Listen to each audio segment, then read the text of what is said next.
আমি একের পর এক কলেজের ইউনিয়ন রুম বলতে পারি, যে সমস্ত ইউনিয়ন রুমে এলাকার পার্টি অফিসে যেন অস্ত্র থাকে, ইউনিয়ন রুমে তার থেকে বেশি সংখ্যক অস্ত্র প্রিজার্ভ করে রাখা হয়।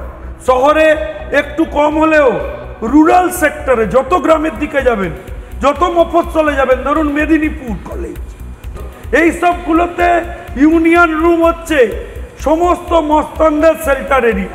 আপনারা শুনলে অবাক হবেন, আমি আজ বলতে বাধ্য হচ্ছি যে যাদবপুর বিশ্ববিদ্যালয়, কলকাতা মেডিকেল কলেজের 5 নম্বর হস্টেল এবং সেখানকার ইউনিয়ন রুম, এবং তারপরে ধরুন পিসিকেবি, বিধানচন্দ্র কৃষি বিশ্ববিদ্যালয়, এইসব জায়গায় মাওবাদীরা অপারেশন করে এসে লুকিয়ে থাকে।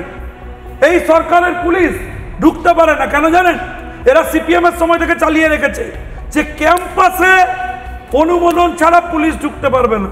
তৃণমূল ছাত্র পরিষদ এবং তৃণমূলের সাঙ্গপাঙ্গরা কালকের থেকে ইউনিয়ন রুমের সামনে নাম বদলে লিখে দেবে, এটা হচ্ছে আলাপচারিতার কক্ষ, নে আইনের ফাঁক বেরিয়ে যাবে। কোর্ট বলেছে ইউনিয়ন রুম বন্ধ করতে, বলবে আমরা